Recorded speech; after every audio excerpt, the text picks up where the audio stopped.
Mi nombre es Daniela Alonso, soy del 41IA, y yo les voy a hablar sobre la respiración aeróbica. Bueno, la respiración aeróbica es donde la glucosa se degrada en presencia de oxígeno. Esta produce dióxido de carbono y agua. También produce energía, esta también se le conoce como ATP.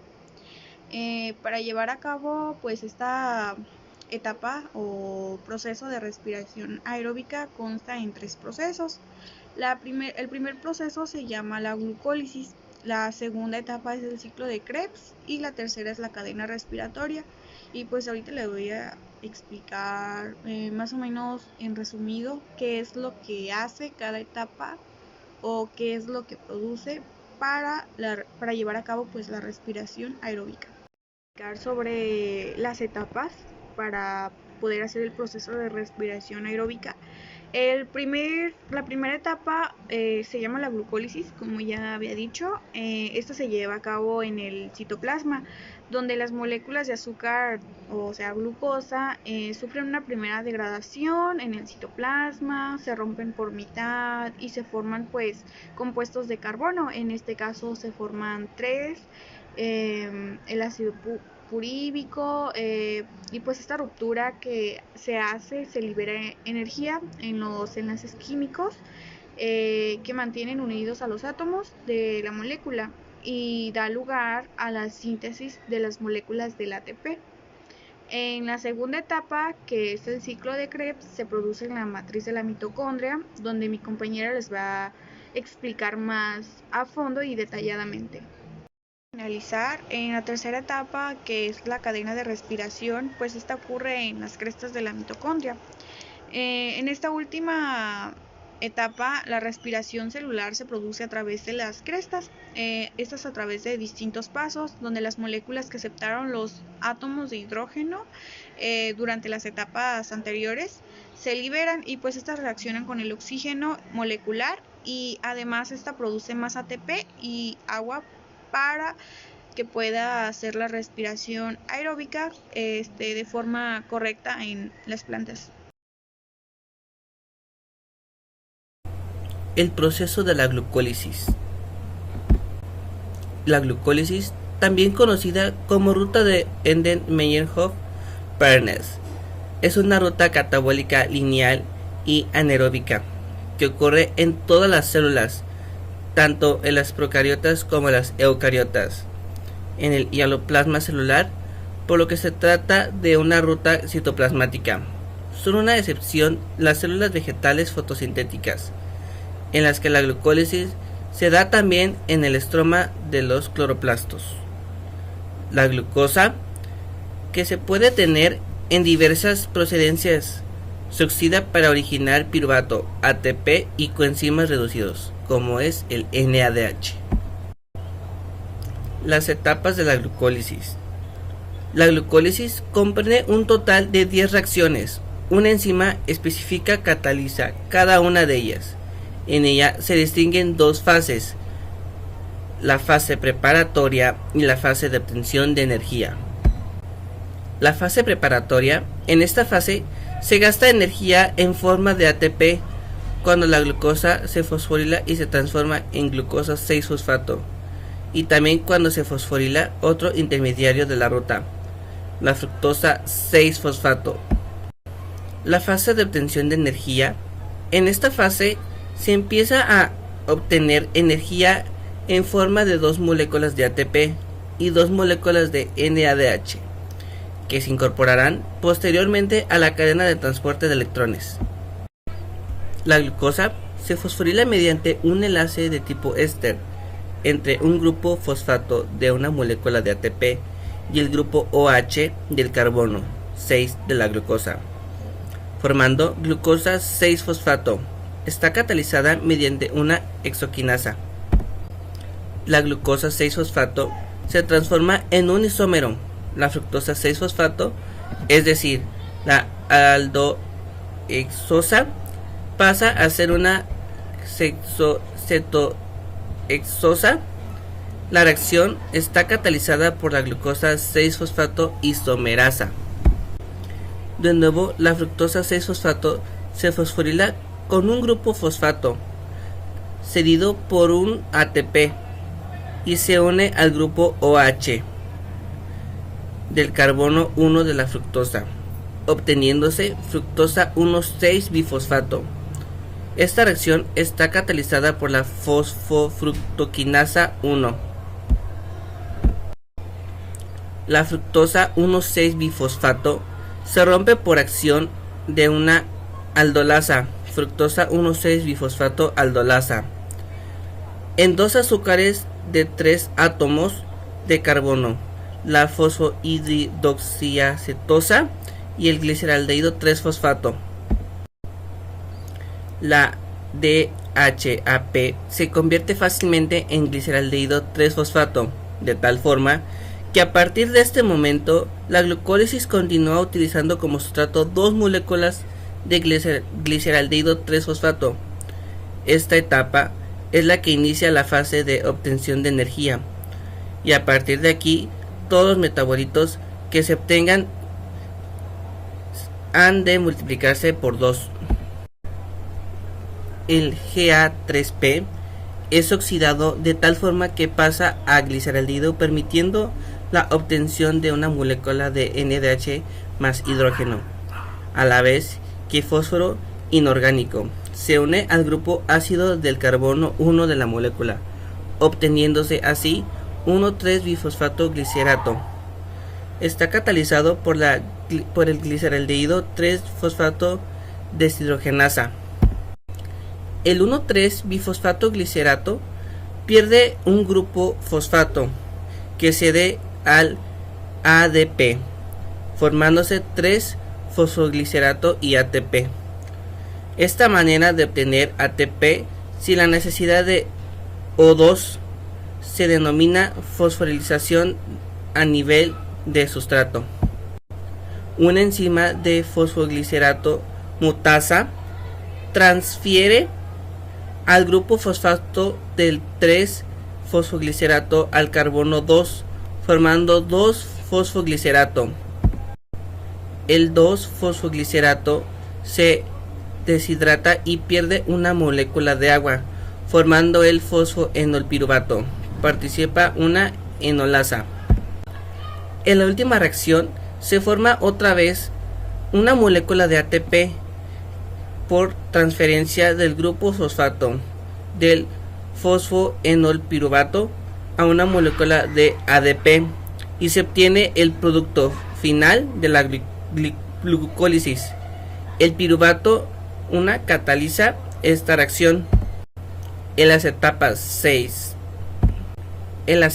7 y 10, en las que se genera energía en forma de ATP, se producen dos reacciones de fosforilación a nivel de sustrato, en las que en el grupo fosfato se transfiere una molécula orgánica a otra, y su balance de la glucólisis y fases siguientes es glucosa más 2 ADP más 2P más 2 NAD, 2 piruvato más 2 ATP más NAD más hidrógeno.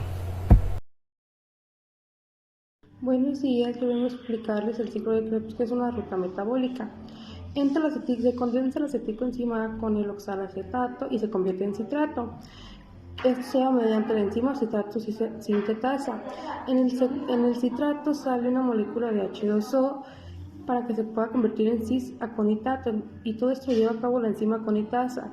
Luego el cis-aconitato entra la molécula de H2O y se convierte en isocitrato.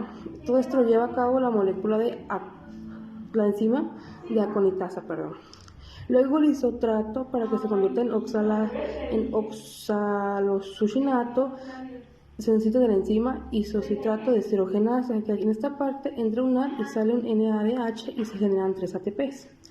Entonces ya cuando se convierte en oxalosucinato se pasa a convertir en alfa-cetoglutarato mediante la enzima isotrato deshidrogenasa. En esta parte se libera un CO2. El alfa-cetoglutarato pasa a convertirse en succinilcoenzima A. En esta parte se generan 3 ATP, entra un NAD y sale un NADH. y también sale una molécula de CO2. Ya que el succinilcoenzima se convierte en succinato, se necesita de la enzima de succinilcoenzima A. Succinilcoenzima A, loquinasa, que en esta parte se entra un ADP y sale y se convierte en un ATP. Ya porque el succinato se convierte en fumarato, se necesita de la enzima succinato deshidrogenasa. En esta parte entra un FAD y sale un FADH y aquí se generan los ATPs. Luego ya para que el succinato se convierta en fumarato, y ya que se necesita de la enzima succinato deshidrogenasa. Luego de la fumarato, para que se convierta en malato, se necesita la enzima de fumarasa. En esta parte entra otra molécula de H2O para que se pueda convertir en malato. Luego ya para que el malato se convierta en oxalacetato, se necesita de la enzima malato deshidrogenasa. En esta parte entra una y sale un NADH, sale una EH más la molécula de H2O. Aquí se generan 3 ATPs y aquí se acaba el ciclo. Ahora les explicaré la cadena de transporte de electrones y su fosforilación oxidativa, que el primer paso se empieza del complejo 1, que el complejo 1, NAD deshidrogenasa, se toma del NAD una molécula de hidrógeno y 2 de electrones, es lo que empieza a ser el complejo 1, y un protón de la matriz de la mitocondria y los transferirá a la ubiquinona. La energía que se libera de esta transferencia va a servir para que el complejo 1 tome 4 protones de la mitocondria y los transporte al espacio intermembranoso. El segundo complejo es el succinato deshidrogenasa. Este complejo 2 le quita al FAD 2 moléculas de hidrógeno y 2 electrones y los transfiere a otra molécula de ubiquinona. Este complejo trabaja en paralelo con el complejo y ambos tienen como función transferir electrones a las moléculas de ubiquinona. El complejo 2, a diferencia del complejo 1, no bombea electrones de la matriz de la mitocondria. Las ubiquinonas cargadas de electrones y protones obtenidas de los complejos 1 y 2 se irán al complejo 3. La ubiquinona puede cargar 2 electrones, pero el citocromo solo puede cargar 1. Así que el complejo 3 transferirá los 2 electrones a 2 citocromos C, que son proteínas que se encuentran en el espacio intermembranoso. Además va a tomar los protones de la ubiquinona y los enviará al espacio intermembranoso junto con otros 2 protones de la matriz, es decir, en total bombea 4 protones. Luego sigue el complejo 4, este se llama el citocromo oxidaz y es el que se encarga del paso final de la cadena de transporte de electrones, que es pasar los electrones al oxígeno. Para llevar esto a cabo, el complejo 4 va a tomar una molécula de oxígeno, 4 citocromos C, cada uno con su electrón, y 8 protones de la matriz mitocondrial. 4 de los protones junto con 4 electrones de los citocromos los va a usar para juntarlos con el oxígeno y formar 2 moléculas de agua. La energía que resulta de pasar los electrones al oxígeno la va a usar para bombear otros 4 protones de la matriz al espacio intermembranoso. Durante la cadena de transporte de electrones, los complejos 1, 3 y 4 tomaron protones de la matriz de la mitocondria y lo llevaron al espacio intermembranoso. Esto hace que se genere un gradiente, es decir, hay mucho más protones en el espacio intermembranoso que en la matriz. Así que esto ocasiona que los protones empiecen a fugarse hacia la matriz. La energía que se genera por este movimiento de protones es la que es utilizada en la fosforilación oxidativa para fosforilar moléculas de ADP y convertirlas en ATP. Para lograr esto, los protones irán pasando desde el espacio intermembranoso hasta la matriz. a través de la ATP sintetasa, también conocida como el complejo 5. Por cada 4 protones que pasen a la ATP sintetasa, se genera una molécula de ATP. Por cada molécula de NADH que entra al proceso de transporte de electrones, se bombean 10 protones, y por cada molécula de FADH son 6. Así que se puede decir que cada NADH genera 2.5 moléculas de ATP y cada FADH genera 1.5 moléculas de ATP. Si recordamos que por cada molécula de grupo se obtienen 10 NADH y 2 FADH, significa que por cada grupo se obtienen 28 moléculas de ATP en la fosforilación oxidativa. Si le sumamos a esto que desde la glucólisis hasta el ciclo de se forman otras 6 moléculas de ATP, se obtiene pues en sí al final que por cada molécula de glucosa que pues entra al proceso del metabolismo aeróbico, se forman 34 moléculas de ATP. Como se puede ver en comparación, aprovecha mucho que es un proceso bioquímico más laborioso que el metabolismo anaeróbico. Y esto sería todo.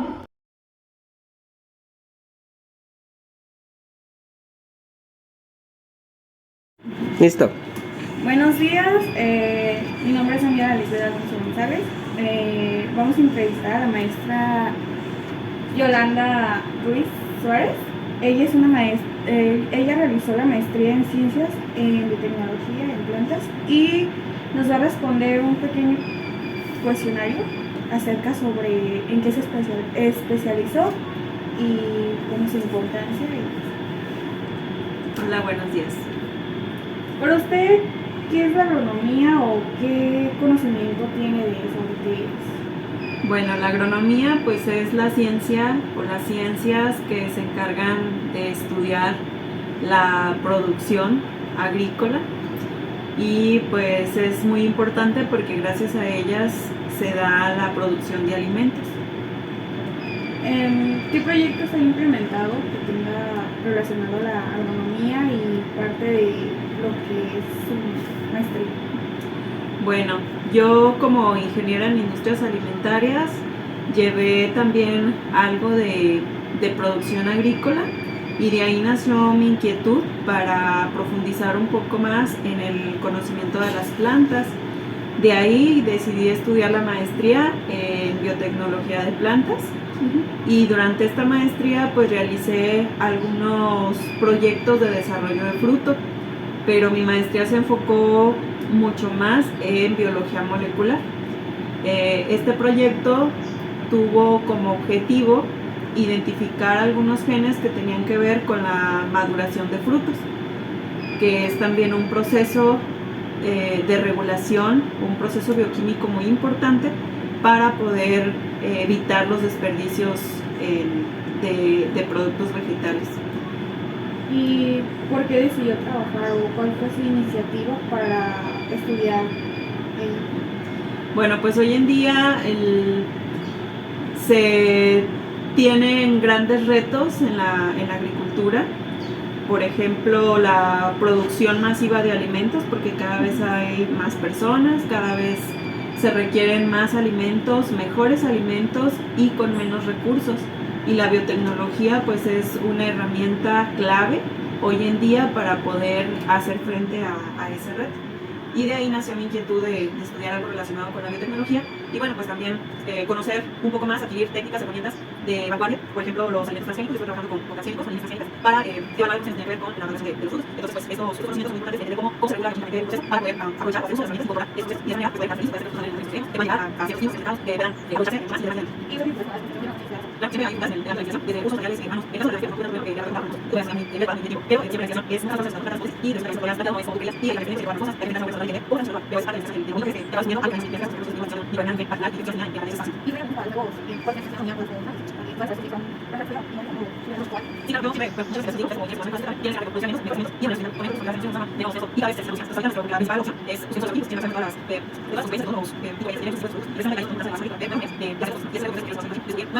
tardes, mi nombre es José Uriel Ceguera Escobedo, soy de la carrera de Innovación Agrícola Sustentable.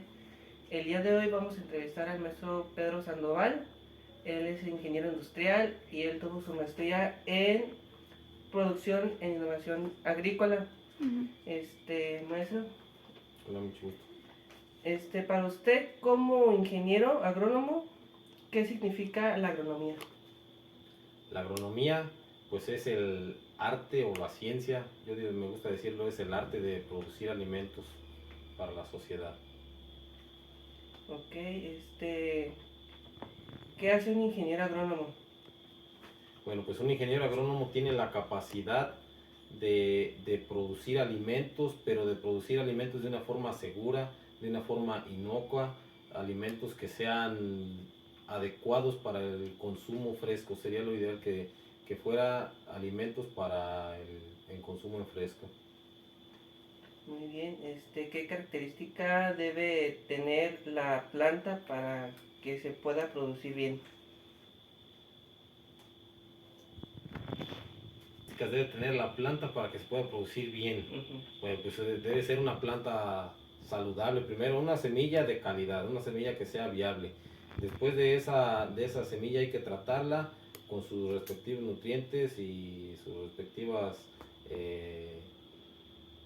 hormonas que le ayuden a producir, que sea una planta vigorosa, que sea saludable, que no esté infectada por ningún virus, por ninguna bacteria, y que tenga la capacidad sobre todo de sobrevivir al ambiente que la queremos trasplantar.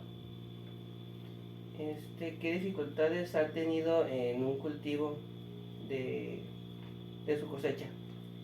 Las principales dificultades en la actualidad considero es la temperatura, los cambios bruscos de temperatura durante el día, se puede decir. ¿Por qué? Porque con ello proliferan plagas, proliferan hongos, virus, que estos son muy dañinos y pueden ser perjudiciales o muy perjudiciales para los cultivos. Muy bien, ¿usted qué aconsejaría para los que estudian innovación agrícola y que quieren ejercer en la agronomía? Que innoven. La innovación agrícola es una carrera muy bondadosa, que tiene la capacidad de innovar principalmente, de no casarnos o de no casarse con lo convencional que se venía haciendo de años atrás, sino que innoven, que busquen productos que sean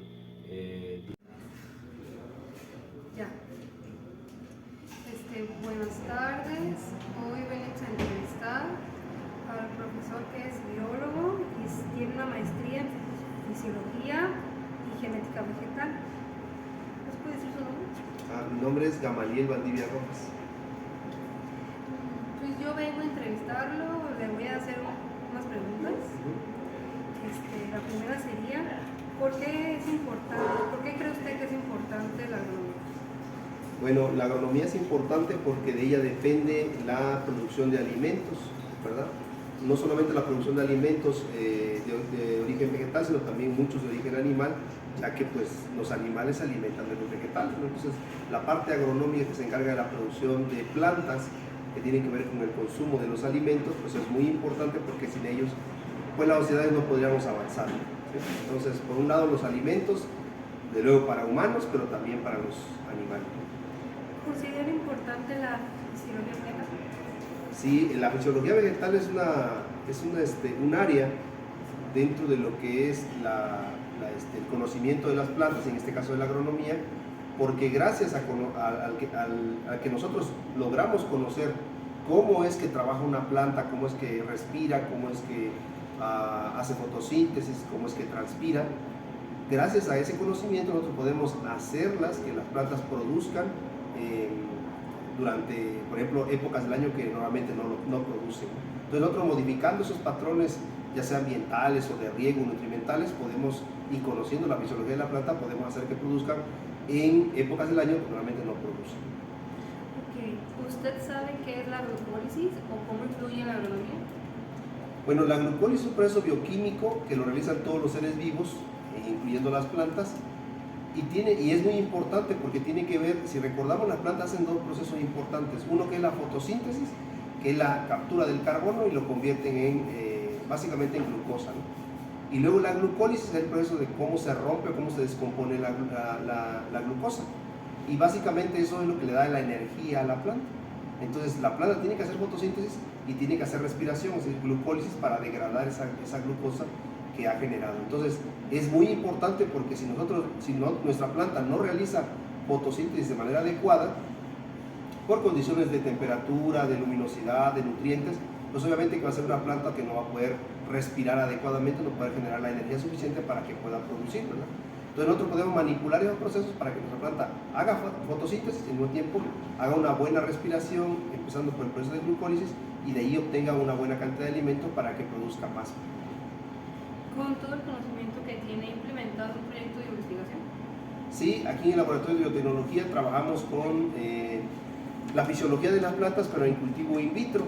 Es decir, nosotros utilizamos medios de cultivo artificiales para hacer crecer las plantas, ¿no? Entonces, ahí utilizamos, por ejemplo, reguladores de crecimiento para que la planta se elongue, para que haga nuevos brotes, para que tenga raíz. Y esas plantas normalmente pues, pueden ser tanto de plantas para ornamentales, como el caso de las orquídeas, o plantas que van a producción, como el caso de la zarzamora, arándano y otros cultivos. ¿Y en qué campo maneja usted? Bueno, yo me especializo, ahora estoy haciendo el doctorado en producción agroalimentaria y me estoy especializando en el mejoramiento genético de plantas. Y una parte importante de mi trabajo tiene que ver con el cultivo in vitro, es decir, conocer la fisiología de la planta, pero también los métodos de mejora genética de vegetal en general de las plantas. Gracias, esto ha sido todo, la verdad. Gracias por darnos un minuto de su tiempo. Muy bien, gracias a ustedes.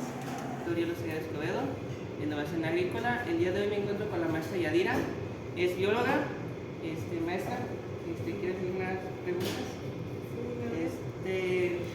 ¿Cómo influyen las altas o bajas temperaturas, el oxígeno, el dióxido de carbono y la edad del tejido vegetal a la respiración de la planta? De manera general, en fisiología se estudia cómo se estudia cómo afecta esto a las plantas. Se sabe, por ejemplo, que a mayor altura hay menos cantidad de oxígeno. Entonces las plantas han sufrido adaptaciones para estos tipos de altura. Algunas de estas adaptaciones son, por ejemplo, el tipo de hojas, en donde hay climas altos o se encuentran a mayor elevación. Vamos a ver que las plantas, por ejemplo, las coníferas, tienen hojas más pequeñas o más reducidas, y eso evita la pérdida de oxígeno y la pérdida de nutrientes, la pérdida de agua, la desecación, por ejemplo. Por ejemplo, encontramos que en las selvas húmedas, que están a niveles más bajos o metros sobre el nivel del mar más bajos, vamos a encontrar mayor cantidad de plantas con hojas de hoja ancha.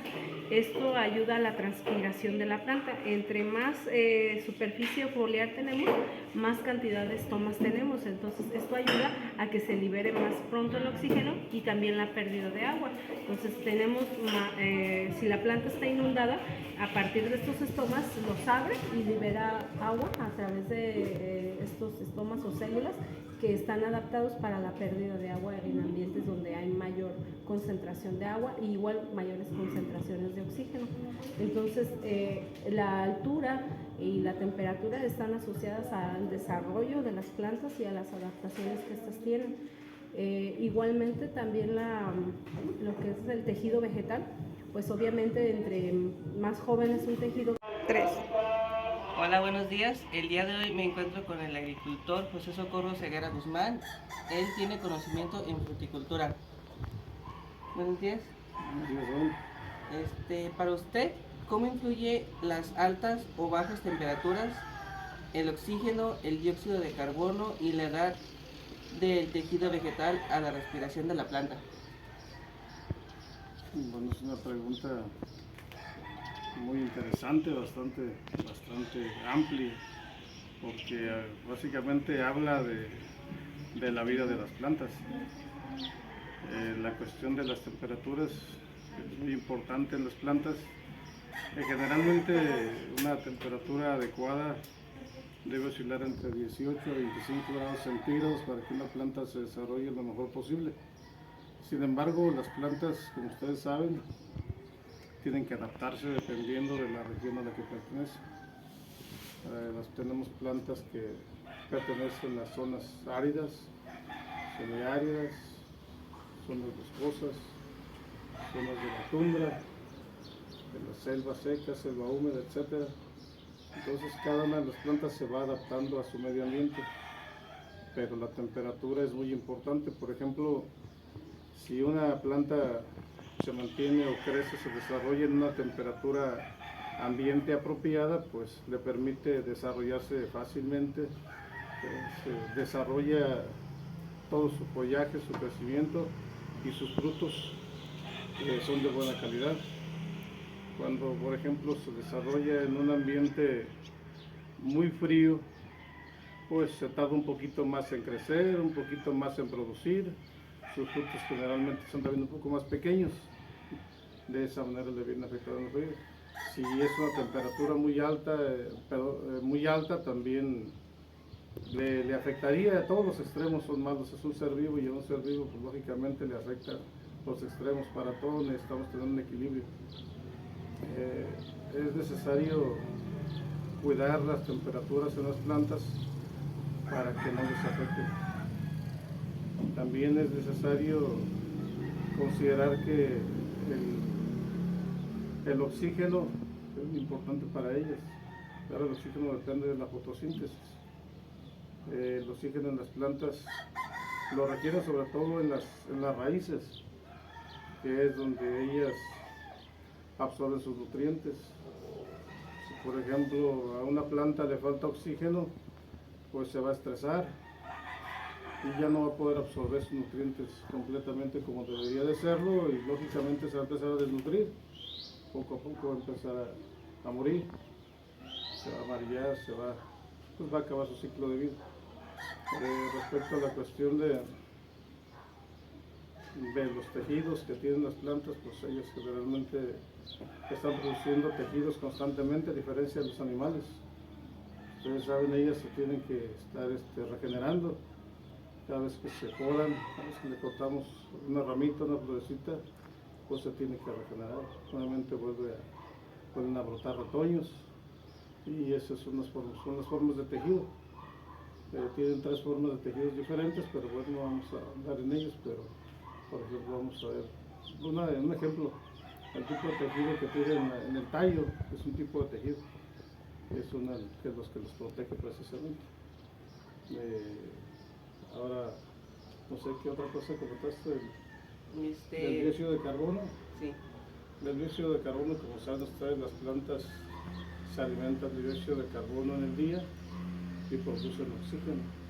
Gracias a las plantas nosotros podemos tener la cantidad de oxígeno necesario para vivir, para respirar bien. Entre más plantas tengamos en nuestro planeta, pues mayor cantidad de oxígeno vamos a tener. Pero aquí viene la situación, por ejemplo, en la noche las plantas al revés desprenden dióxido de carbono y respiran oxígeno.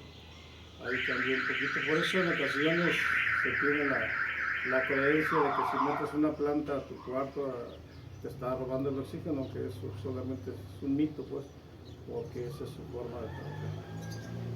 Pero bueno, en general es lo que pudiera comentar. No sé, algo más, por ejemplo, no sé, otra cosa que comentaba acerca de los aguacates, por ejemplo. Sí.